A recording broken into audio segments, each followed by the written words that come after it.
Bismillahirrahmanirrahim. Assalamualaikum warahmatullahi wabarakatuh. Asyhadu an la ilaha illallah, asyhadu anna Muhammadar Rasulullah.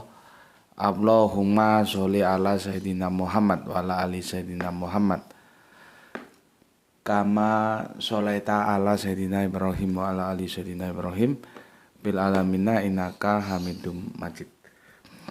Sebelumnya kita panjatkan dahulu doa kepada Gusti Allah Ingkang Maha Agung untuk saudara-saudara kita yang telah memberikan sholawatnya kepada channel dakwah ini, ya, sehingga channel ini dapat dengan setia hadir dalam ruang-ruang diskusi kalian semuanya dimanapun kalian berada, di mancanegara maupun di dalam negeri maksudnya, ya.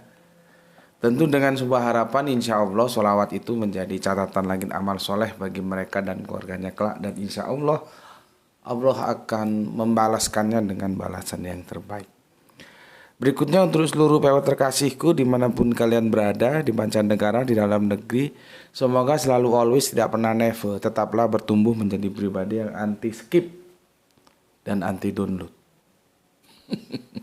Ya, jangan diunduh, dipotong-potong, diunggah lagi, kacau semuanya, bubar kabeh. Ya, jangan. Bagi yang berkenan silakan aja di-share tapi linknya, ya. Selanjutnya dari semuanya aku nggak bisa sebutkan satu persatu. Terima kasih atas doa-doa baiknya dan aku juga berdoa semoga kebaikan doamu untukku Gusti Allah curahkan juga untukmu.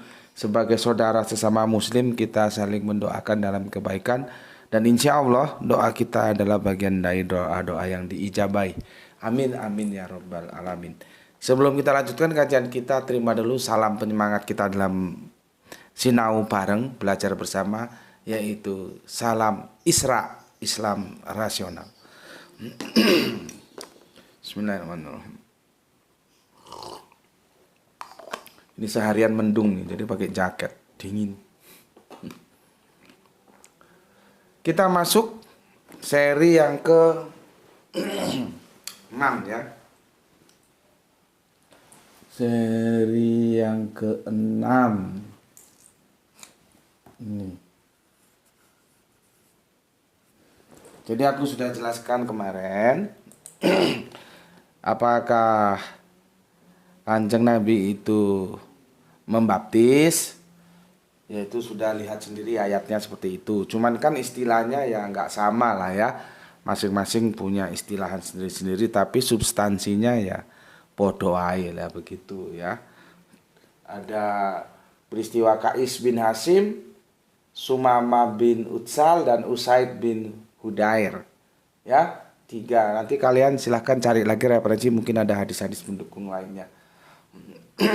Untuk sementara aku bisa hadirkan 3 itu ya. Jadi sudah clear ya, nggak perlu lagi dipermasalahkan tentang baptis membaptis. Oke, ini kita lanjutkan seri yang ke-6. Sebetulnya baptisan itu kanggo apa sih, untuk apa? Dibaptis itu untuk apa? Nanti akan kita bicarakan di sini ya. Sebelum itu aku bacakan dulu komen yang masuk dari kalian semuanya sebagai bentuk apresiasiku atas komen-komen dari kalian semuanya dimanapun kalian berada.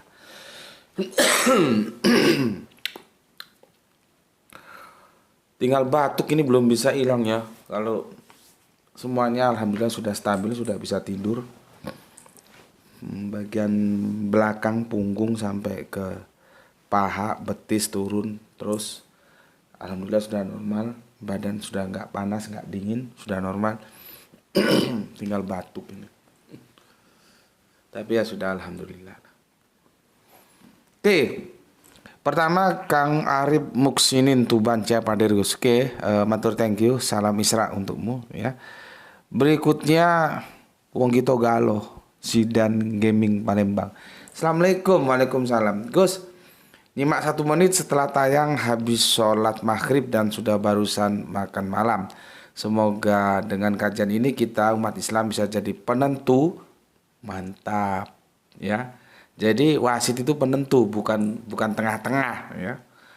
Itulah yang jadinya sekarang ada Islam moderat, Islam moderat. Islam kok moderat?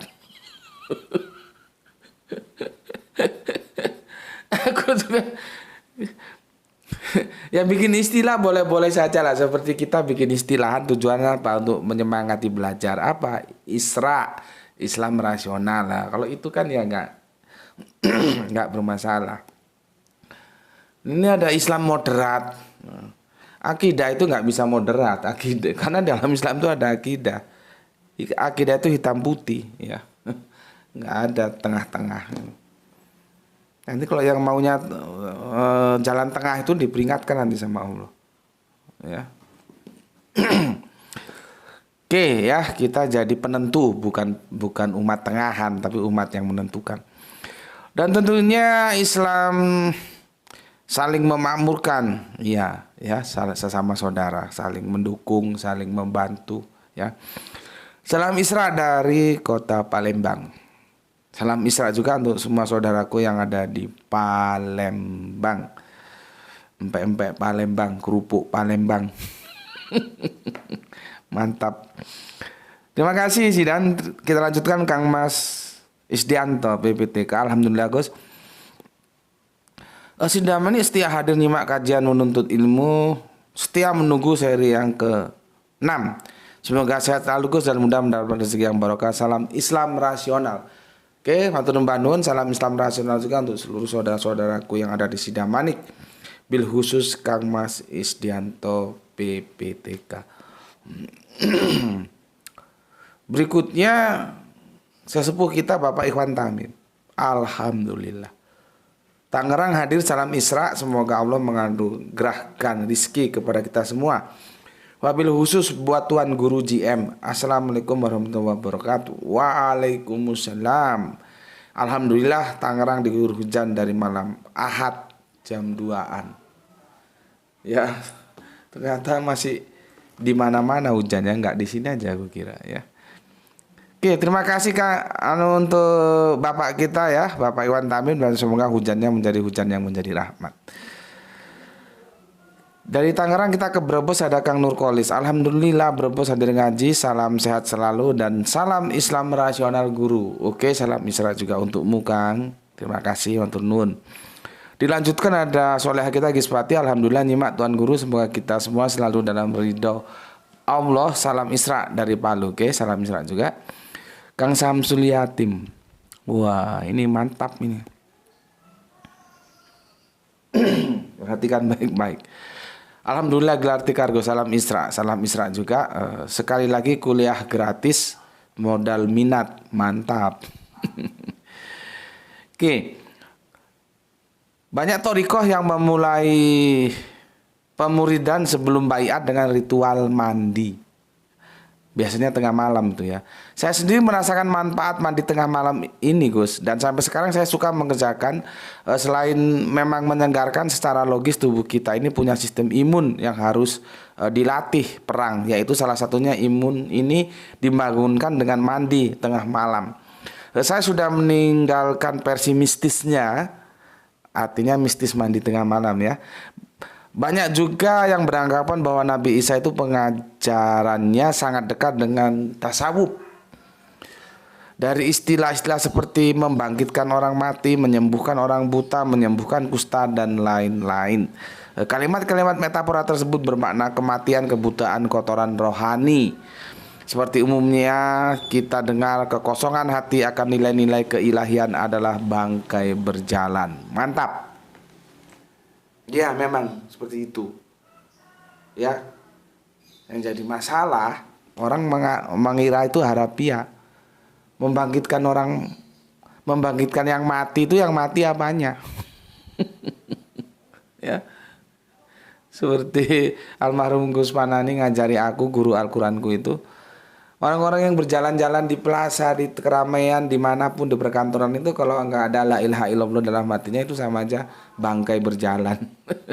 Seperti yang disampaikan oleh Kang Samsul Yatim ya, bangkai berjalan. Itu mati, maka dihidupkan dengan la ilaha illallah. Bukan orang mau mati dibacain la ilaha illallah telinganya. Kan jadi kacau lagi. Oke. Masalah mandi itu aku pernah dapat dari teman-teman Toriko juga. Yang itu perlu dikerjasamai dengan teman-teman eksak ya. Bahwa mulai jam 12 malam sampai nanti masuk subuh. Sebelum masuk subuh maksudnya. Itu air itu memang mempunyai khasiat. Ya, jadi kalau kita mandi itu kalau Kang Mas Samsul Yatim meningkatkan imun, ya boleh jadi. Nah, sekarang dengan informasi itu teman-teman saintis itu bagus kalau mau meriset ya. Kenapa air di atas jam 12 malam sampai nanti mau masuk subuh itu punya kandungan-kandungan yang bisa memacu atau men-trigger imunitas tubuh kita itu ada apa sebetulnya? Apa molekulnya berubah? Memang aku nggak bisa mengatakan, tapi aku bisa merasakan ya, karena itu perlu riset. Seger memang.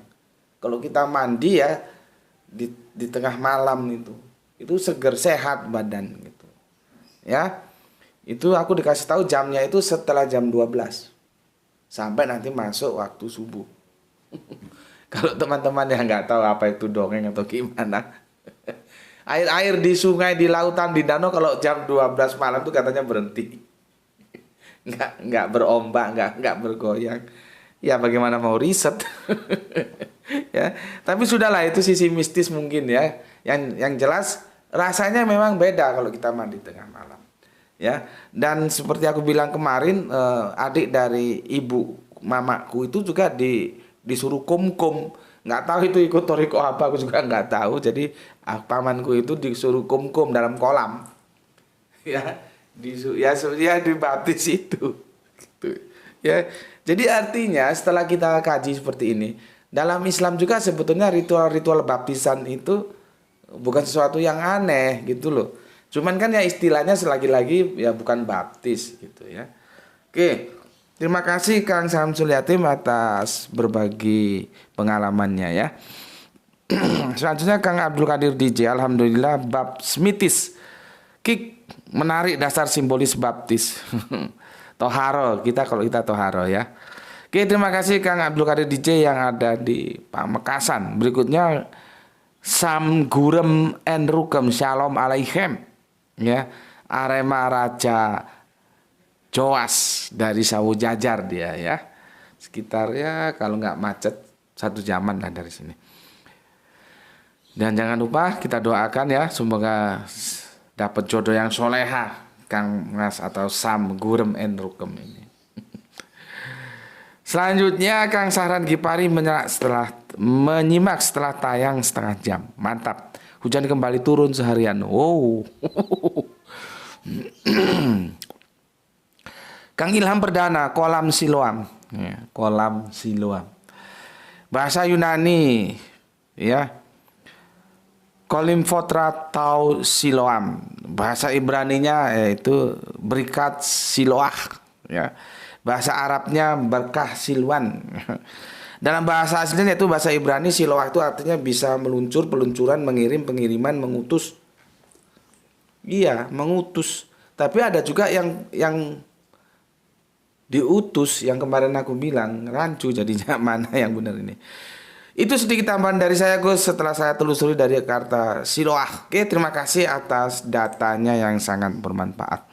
Mohon maaf jika ada salah, sekiranya ada yang mau mengoreksi. Oke, salam Isra juga untuk Kang Mas Ilham Perdana di kota Solo ya. Bukan kota Siloam, kota Solo. Oke, aku kalau lupa ingatkan ya, kapan-kapan kita akan membahas tentang bagaimana Yesus mencelikkan mata ya, terus dengan lumpur itu diginikan, terus yang buta suruh jalan ke Siloam, akhirnya bisa melek gitu. Itu Gimana duduk permasalahannya? Kawan-kawan kita diskusikan dalam video tersendiri ya. Oke. Kemudian nih MBR ya. Sorry. Assalamualaikum Bos, Kemayoran selalu hadir ya. Izin berpendapat, apakah konsep kenabian dan rasul dalam Kristen dan Islam berbeda? Sepertinya begitu, berbeda. Istilahnya beda, dengan Yahudi aja beda. Ya, beda. Ya.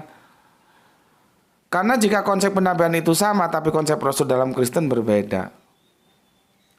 Ya ini juga rancu memang ya. Dalam Islam sendiri itu rancu loh. Membedakan antara nabi dan rasul. Aku juga, kalau aku sih nggak aku bedakan. Ya.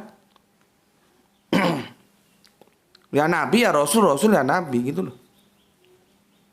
Tapi mainstream kan membedakan. Ya.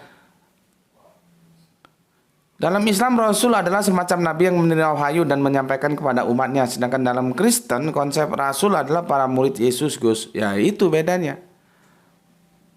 Para murid Yesus kalau kita menyebutnya hawariun. Kenapa disebut para murid itu adalah rasul? Karena Yesusnya sudah naik di apa namanya? Di upgrade menjadi Allah itu. Kalau di kita kan Yesus itu adalah nabi, maka para murid itu disebut hawariun, bukan rasul. Kan di sana. Jadi kalau kamu tanya beda, ya beda karena memposisikan who is Yesusnya juga sudah beda. Sebetulnya itu kisah para murid. Jadi KPM bukan KPR seharusnya. Tapi kan jadinya kan kisah para rasul. Nah, ini mungkin yang Bible 2023 yang katanya sudah terbit tapi belum dipublish itu nanti bisa-bisa ya direvisi ulang itu. Makanya kan ada KPR. Itu seharusnya KPM. Kisah para murid, bukan kisah para rasul. Tapi mereka menyebutnya rasul padahal ini murid. Karena apa? Posisi Yesus naik, di-upgrade menjadi Allah. Kan Allah itu di bawahnya ya nabi, rasul ini. Nah, karena memposisikan Yesus saja sudah nggak sama, memposisikan nabi dan rasul juga jadinya beda. Ya. Pertanyaannya kenapa konsep kerasulan dalam Kristen dan Islam berbeda? Ya karena memposisikan Yesusnya beda. Sudah di-upgrade sama mereka. Kalau kita kan Yesus itu nabi atau rasul, ya nggak mungkin muridnya juga nabi atau rasul kan. Gitu. Jadi memang masalahnya itu ada pada bagaimana kita memposisikan Yesusnya itu. Sedangkan di internal Islam juga itu beda dan aku nggak setuju ya. Karena secara bahasa nabi itu adalah pembawa berita, an-naba, berita besar, nabi, pembawa berita. Berita dari Allah apa ya wahyu. Sedangkan rasul itu artinya ya pembawa risalah ya podo wae. Jadinya messenger, message, pesan, risalah, berita itu kan sama. Kalau aku gitu, tapi kan publik Islam itu nggak begitu. Mainstreamnya mereka membedakan begini. Kalau rasul itu dapat wahyu untuk disampaikan kepada manusia, kalau nabi itu enggak ya. Pertanyaannya nabi mana? Nabi mana yang dapat wahyu terus itu dipek dewe itu? Untuk apa? Jadi nabi kalau begitu, ya untuk apa? Jadi kalau kita kaji Al-Quran, setiap berita dan risalah Allah wajib disampaikan kepada manusia, wajib. Bukan terus dipek dewe, ya. Tapi sayangnya di masyarakat Islam ini, ya, telah tertanam pemahaman bahwa Nabi menerima berita untuk dirinya sendiri, sedangkan Rasul itu wajib disampaikan kepada umat. Pertanyaannya sekarang, Nabi mana yang menerima risalah untuk dirinya dewe? Itu loh. Makanya kita di sini anti mainstream. Apa masalahnya? nggak harus tunduk terhadap mainstream. Selama kita punya argumentasi, itu, ya. Nabi itu apa fungsinya? Al-Quran menjelaskan nadiron dan basiron, ya. Jadi sebagai menjelaskan dan memberikan peringatan. Dengan apa? Dengan wahyu itu. Diterangin deh, sepertinya gelap. Enggak. Lampunya gelap. Gitu loh. Cuman kan terjemahannya itu apa? Kabar gembira ya. Ya gimana ya? Nyampe kabar gembira. Kabar baik. Ya. Kabar gembiranya apa? Kabar baiknya apa? Ya Yesus nggak disalib. Kata teman kan kemarin begitu. Ya. Apa sih kabar gembiranya Al-Quran? Kabar gembiranya itu ya Yesus nggak disalib. Jadi kabar duka menjadi kabar gembira. Itu MBR ya, sudah aku sampaikan seperti itu. Tapi terserah kamu lah, kamu mau ikut yang mana. Kalau bagiku mau nabi mau rasul podo wae. Cuman permainan bahasa aja. Nabi anamba berita, penyampai berita, rasul risalah, penyampai risalah. Beritanya apa, risalahnya apa, itulah yang disebut wahyu.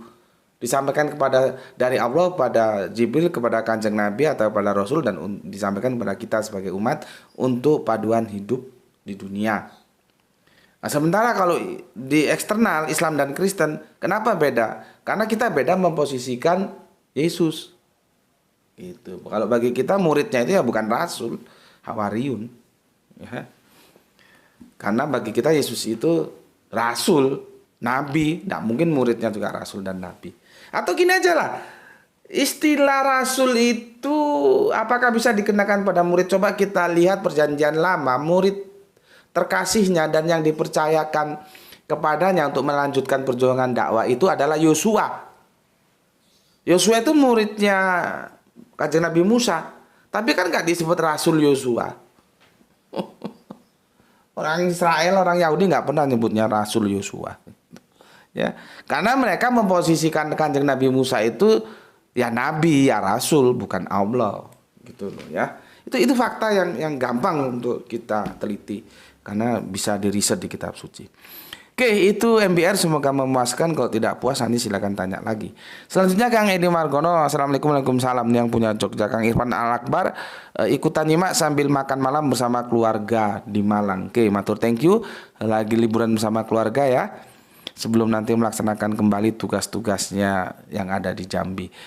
Kang Hermana Nata Wijaya, atur nuhun ayak kopi di dia. Berikutnya Kang Mas Anto Double Shop Indramayu selalu hadir, mantap. Ingat Indramayu, ingat Tarling. Kang Didi, Assalamualaikum, waalaikumsalam. Nyimak Gus, monggo. Ini dari Brebes. Dilanjutkan Kang Nabil, iki lanang po wedok ya. Nabil Al-Ghazali, Assalamualaikum. Waalaikumsalam, hadir dalam kajian Gus. Nggih, matur nuwun, monggo. Nabil dari mana ya asalnya? Nanti sebutkan ya kalau isi komentar ya. Jakarta kayak Solo kayak Medan kayak Lampung kayak gitu ya. Ini jagoan kita yang punya kuasa atau juru kunci Bulak Sumur Yogyakarta. Juru kunci. Nyimak sambil ngopi di Warmindo, kajian Gus Peti Sang Pembaptis, ilmu dalam Islam rasional. Nanti ada yang gak terima kalau disebut Gus Peti Sang Pembaptis. Menyamai Yohanes. Oke, terima kasih Kang Mustafa Ibrahim. Ono wae iki ya, Gus Peti Sang Pembaptis. Oke. Selanjutnya Kang Hari Sunandar, atur nuhun. Soleha kita Rini Demak hadir ketiga. Mantap. Mbak Yuri nih, soleha kita dalam bahasa Ibrani kata kudus kados memiliki arti terpisah atau tidak tercampur dengan yang lain. Mantap ya, sudah aku apresiasi tadi ya kalau nggak salah ya waktu mampir ngombe. Jadi kudus itu bukan suci ya, bukan, tapi terpisah atau transenden. Berikutnya terima kasih soleha kita hari ini. Kemudian dari Demak kita ke Rembang. Nah ini Tonggo ya. Kang Mas Rizal Wahyu hadir pertama Gus. Oke, mantap. Ini selalu number one ini. Oke, sudah aku bacakan semuanya. Sekarang kita kembali kepada tajuk kita tentang baptis. Ini nanti apa namanya? Agak ada masalah sedikit nanti nih aku menjelaskan baptis ini ya. Khususnya bagi teman-teman Kristen. Tapi aku mau sampaikan kajian utamanya saja ya. Insya Allah ini sudah seri tamat ini. Belum. Kita harus cari tahu di perjanjian lamanya dulu, nanti ke perjanjian terakhirnya. Belum, masih panjang nih, belum seri tamat. Ya. 2-3 seri lagi ini. Oke, sekarang supaya fair ya, aku cari literasi langsung dari perspektif kekristenan ya. Kamus Alkitab supaya kita tahu baptis kuwi opo ya. Apa baptis kuwi? Kalau dari bahasa kan kemarin sudah tahu baptisium, dicelupkan, ditenggelamkan, direndam. Iya, tapi untuk apa? Itu kan prakteknya. Meskipun nanti selanjutnya prakteknya bermasalah juga antar denominasi kekristenan. Karena ada yang dipercik begini, ada yang diguyur, ada yang dicelupkan. Medianya pun beda-beda, ada yang kolam, ada yang drum gitu ya. Kalau mau seperti Yesus gimana? Oh gampang, pergi saja ke Sungai Yordan sana. Itu sudah gak debatable. Mau dibaptis seperti Yesus, ya pergi ke Sungai Yordan sana. Nanti ditanya, di Sungai Yordan sisi yang mana Yesus itu dibaptis. Ya. Oke. Sekarang kita cari tahu terminologinya ya. Baptis itu apa sih? Terminologinya. Kalau praktisnya kan sudah ya dicelupno kuwi. Baptis. Ya, baptisium, baptis. Dan aku sudah bilang kemarin, baptis itu bagi orang-orang Yahudi tidak asing. Buktinya mereka akan menanyakan, mengapa kalau engkau bukan Elia, bukan Mesias, bukan Nabi yang akan datang, ngapain lu membaptis? Nah, dari situ kita tahu, karena yang tanya ini kan Yahudi ini. Berarti dalam perspektif keyahudian, mereka sudah mengenal baptis-membaptis itu. Ya. Oke, sekarang baptis itu apa? Kalau kamu punya kamus Alkitab, ya sebetulnya di sumber-sumber lain ada, tapi aku maunya langsung ke Alkitab. Ini ya, lihat nih.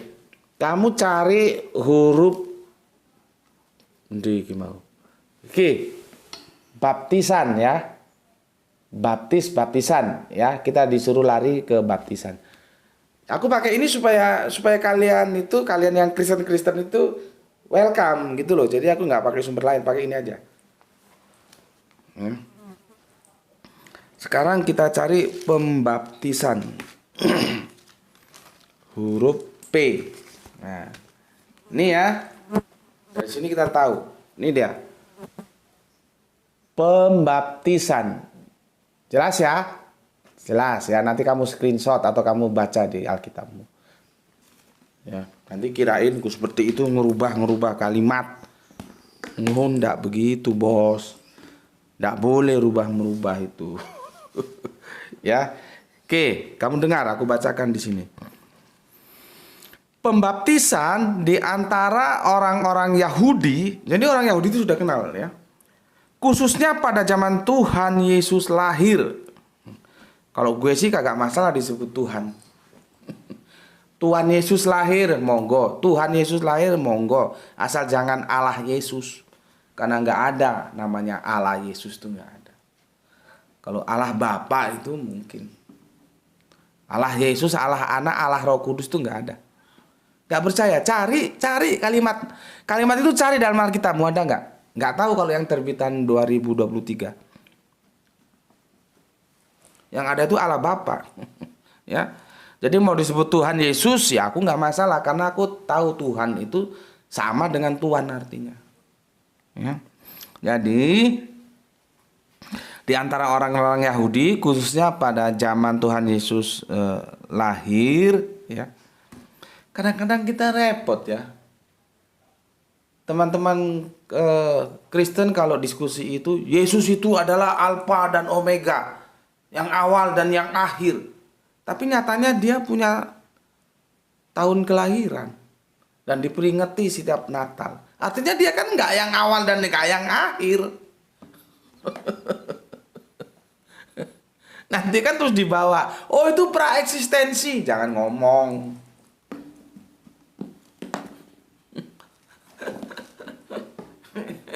Ya, makanya kita kadang-kadang berpikir katanya Alfa Omega, tapi punya tanggal kelahiran 25 Desember Tuhan lahir.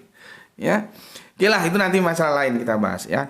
Yang jelas khususnya pada zaman Tuhan Yesus lahir, baptisan terutama sekali berarti satu. Nih, baca Le. Ya, baptisan ini ya. Satu. Upacara. Lihat ini, upacara tanda masuk ke dalam suatu kelompok. Ke dalam suatu kelompok. Tumben tulisanku bagus ya. Atau persekutuan tertentu.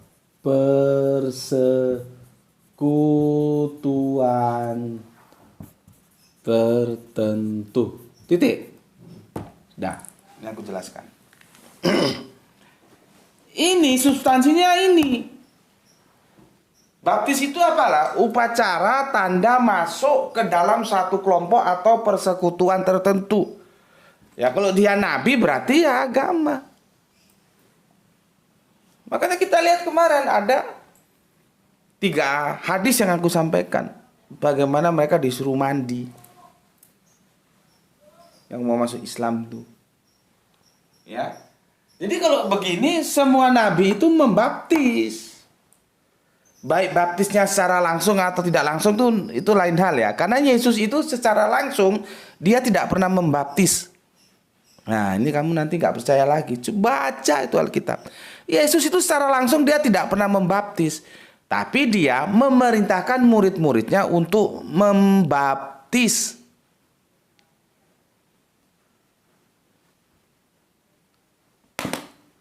Tahu kalian? Yang membaptis itu murid-muridnya atas perintah Yesus. Tapi oke lah sama saja. Meskipun secara langsung Yesus tidak pernah. Tapi kan intinya dia punya otoritas untuk memberikan perintah pembaptisan. Jadi semua nabi itu yang melakukan pembaptisan. Artinya apa? Mengajak orang untuk masuk ke dalam ajaran yang dia bawa dari Allah. Yang diamanahkan dari dia. Untuk disampaikan kepada manusia. Itulah tadi yang aku bilang. Nabi dan Rasul itu sebetulnya podo wae. Bismillah.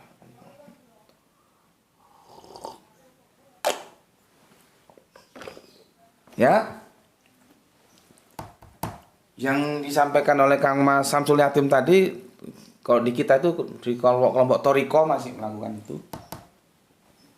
Ya, oke, upacara tanda masuk ke dalam suatu kelompok atau persekutuan tertentu.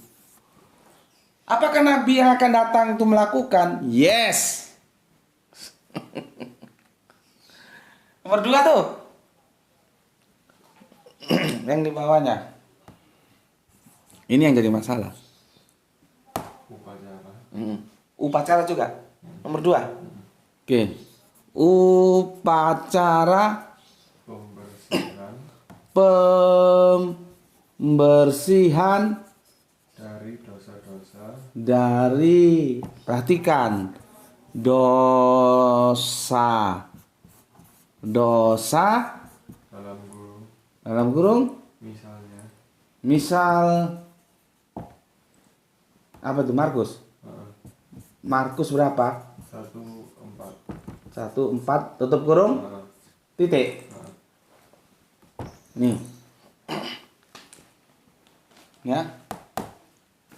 Upacara tanda masuk ke dalam suatu kelompok atau persekutuan tertentu sudah aku jelaskan tadi ya. Sekarang yang kedua, upacara pembersihan dari dosa-dosa.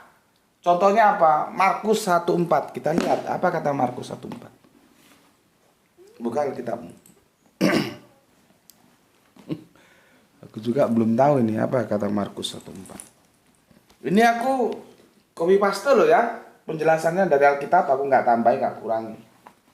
Apa adanya ini, nggak aku tambahin, nggak aku kurangi. Markus 1:4. Buka kitab sucimu.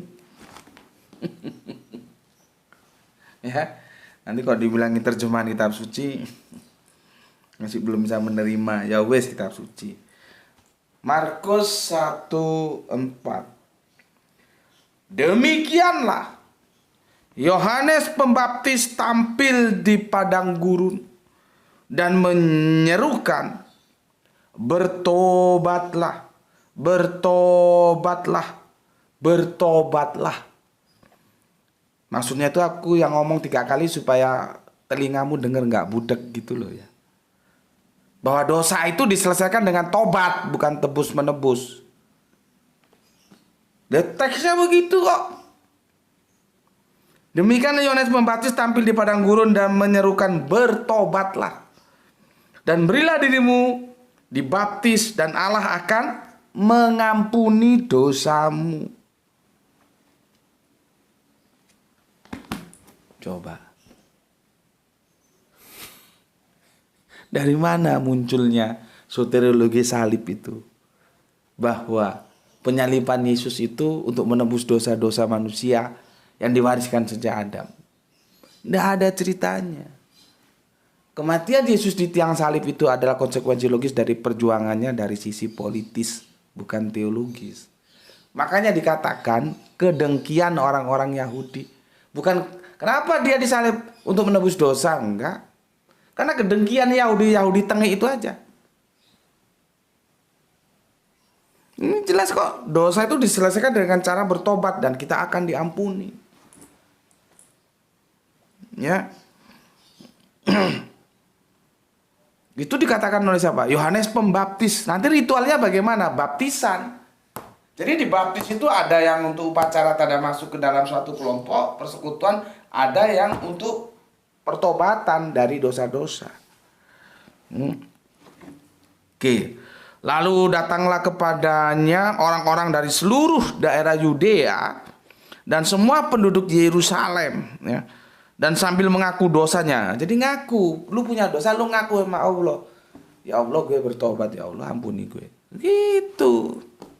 Itu rasional banget. Kalau yang tebus-tebusan itu di mana rasionalitasnya? Ya. Oke.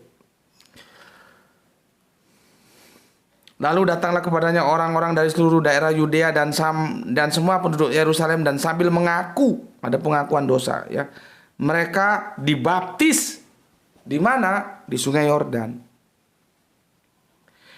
Yohanes memakai jubah bulu onta, ikat pinggang kulit, makanannya belalang madu hutan. Ya.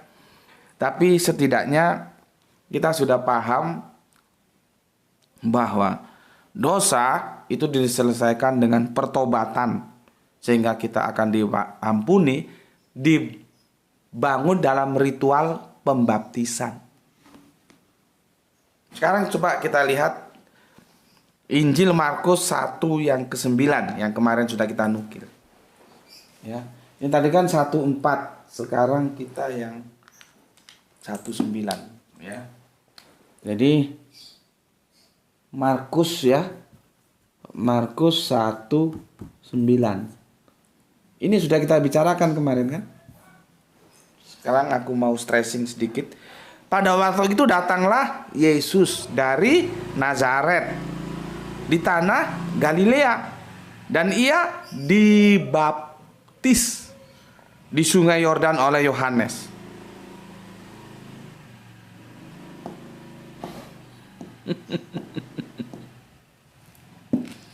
Allah dibaptis. Lihat ini. Berarti kan mematahkan bahwa Yesus itu tidak berdosa sehingga dia bisa menebus dosa. Yesus berdosa.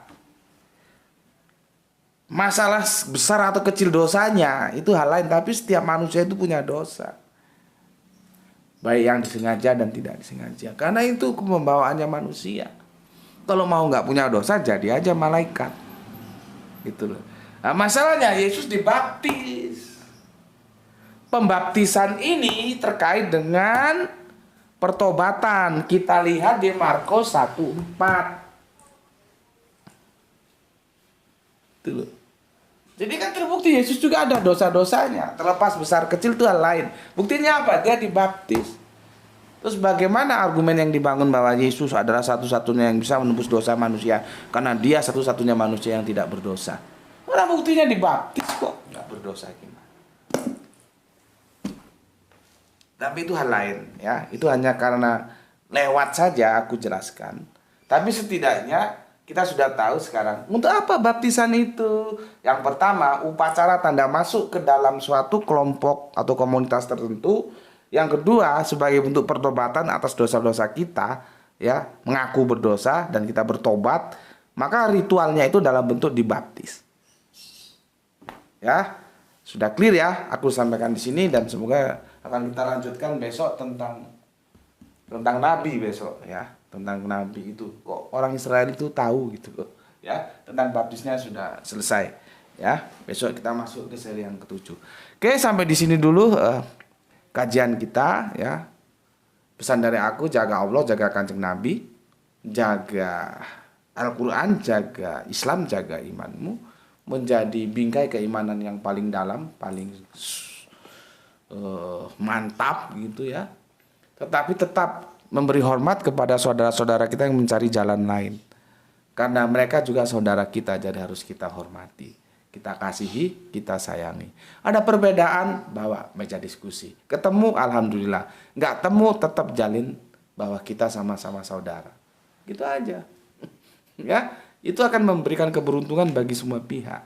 Bukan dengan cara mencela, menyerang atau apa. Nggak. Argumentasinya sampaikan, bukan sentimen. Di sini sentimen nggak laku. Yang laku argumentasi. Sampaikan dengan cara manusiawi. Ya. Oke. Jadi sekarang sudah seri ke-6, insya Allah besok kita sampai seri 7 dan kita akan bergeser tentang Nabi ya. Oke lah, sini dulu. Semoga mendapatkan keberuntungan, rezeki yang barokah dan kesehatan yang prima. Terima salam penyemangat dari aku, salam Isra, Islam nasional. Ya, semoga kita tetap semangat ya. Bismillahirrahmanirrahim. Alhamdulillahirabbil alamin.